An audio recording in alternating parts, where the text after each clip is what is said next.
आज की इस चर्चा में आप सबका स्वागत है। आज हम बात कर रहे हैं इचिरो किशिमी और फुमिताके कोगा की किताब the courage to be disliked के बारे में। ये अल्फ्रेड एडलर के मनोविज्ञान पर आधारित है और एक दार्शनिक और एक नौजवान के बीच बातचीत की तरह लिखी गई है। और ये किताब एक बहुत ही बुनियादी सवाल पूछती है ना कि कोई खुश कैसे रह सकता है। तो आज हम एडलर के कुछ कह सकते हैं सबसे दिलचस्प और शायद चौंकाने वाले विचारों को समझने की कोशिश करेंगे। ऐसे विचार जो हमारे जीने के तरीके को, खुशी ढूंढने के तरीके को बदल सकते हैं। तो चलिए शुरू करते हैं। बिल्कुल। एडलर जो फ्राइड के साथ भी थे एक समय पर, उन्होंने एक बिल्कुल अलग नजरिया पेश किया। फ्राइड की तरह अतीत की वजहों पर फोकस करने के बजाय, जिसे एटियोलॉजी कहते हैं, एडलर आज के लक्ष्यों पर जोर देते हैं। उसे टेलियोलॉजी कहा जाता है। ये तो सोचने का पूरा ढंग ही बदल देता है। मतलब एडलर कह रहे हैं कि जिससे हम ट्रॉमा या कोई गहरी चोट समझते हैं वो हमें डिफाइन नहीं करती। किताब में लिखा है कोई भी अनुभव अपने आप में सफलता या असफलता की वजह नहीं है। हम अनुभवों से तय नहीं होते बल्कि हम उन्हें जो मतलब देते हैं उससे तय होते हैं। ये मानना थोड़ा मुश्किल है, हाँ बिल्कुल। और ये जो अतीत को वजह मानने वाली सोच है ना, एटियोलॉजी, उसको ये सीधी चुनौती है। जैसे मान लीजिए कोई आपका दोस्त है जो कमरे से बाहर ही नहीं निकल पा रहा, तो पुरानी सोच शायद अतीत में वजह ढूंढेगी, कोई बुरा व्यवहार हुआ होगा या कोई डर होगा। हाँ, अक्सर ऐसा ही सोचते हैं हम। पर एडलर की सोच, मतलब टेलियोलॉजी, ये कहती है कि वो दोस्त शायद बाहर न जाने के लक्ष्य को पूरा करने के लिए चिंता और डर जैसी भावनाओं को बना रहा है, उनका इस्तेमाल कर रहा है। अनुभव जरूर मायने रखते हैं, पर एडलर कहते हैं कि हम उन्हें अपने आज के लक्ष्यों के लिए चुनते हैं। इस्तेमाल कर रहा है मतलब जानबूझकर। ये थोड़ा अजीब नहीं लगता? हाँ, शुरू में लग सकता है, लेकिन ये सिर्फ जिंदगी के बड़े फैसलों के बारे में नहीं है। आप छोटी चीजें देखिए, जैसे गुस्सा, क्या वो भी किसी लक्ष्य से जुड़ा है? वो तो बस आ जाता है। एडलर के मुताबिक हाँ, गुस्सा भी एक तरह का टूल है, एक औजार है जिसे हम किसी लक्ष्य को पाने के लिए इस्तेमाल करते हैं। जैसे किसी पर अपनी बात मनवाने का दबाव डालना। वो माँ बेटी की लड़ाई वाला उदाहरण याद है किताब में? हाँ, याद है। फोन आता है, माँ एकदम शांत हो जाती है, अच्छे से बात करती है, फोन रखती वापस उसी गुस्से वाले मोड में। तो गुस्सा यहाँ एक चुना हुआ साधन है, कोई बेकाबू आवेग नहीं जिसे कंट्रोल ही ना किया जा सके। ओके, सोचने वाली बात है। अच्छा, अब एक और आइडिया जो मुझे बहुत स्ट्राइकिंग लगा। सारी समस्याएं आपसी रिश्तों की समस्याएं हैं। क्या मतलब हुआ इसका कि अगर हम बिल्कुल अकेले हों तो कोई प्रॉब्लम ही नहीं होगी? सच में? सिद्धांतिक तौर पर हाँ। आप सोचिए, अकेलापन भी तो दूसरों के होने या ना होने के एहसास से ही जुड़ा है ना। हाँ, ये तो है। ये हीनता की भावना, ये सब समाज में दूसरों के साथ हमारे रिश्ते में ही पैदा होती हैं। एडलर मानते थे कि खुद को कम समझना मतलब हीनता की भावना, वो तो नॉर्मल है, बल्कि ये हमें बेहतर बनने के लिए मोटिवेट भी कर सकती है। ओके। दिक्कत तब आती है जब ये हीनता ग्रंथि बन जाती है, मतलब एक इंफीरियोरिटी कॉम्प्लेक्स।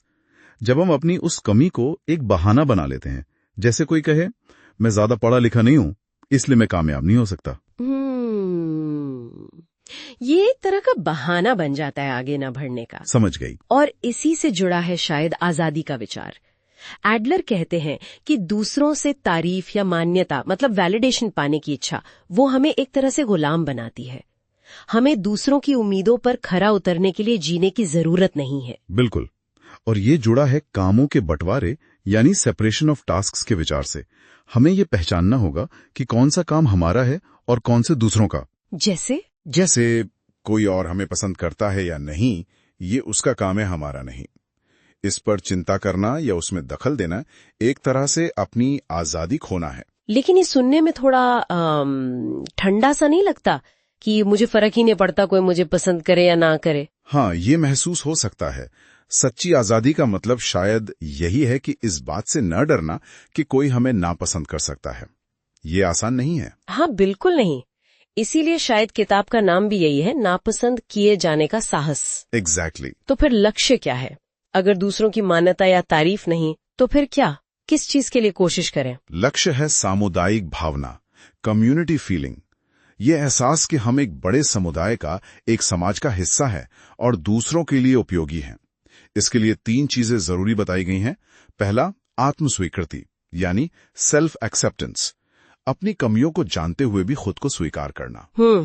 दूसरा, दूसरों पर विश्वास यानी कॉन्फिडेंस इन अदर्स, बिना शर्त दूसरों पर भरोसा करना, कम से कम शुरुआत में तो।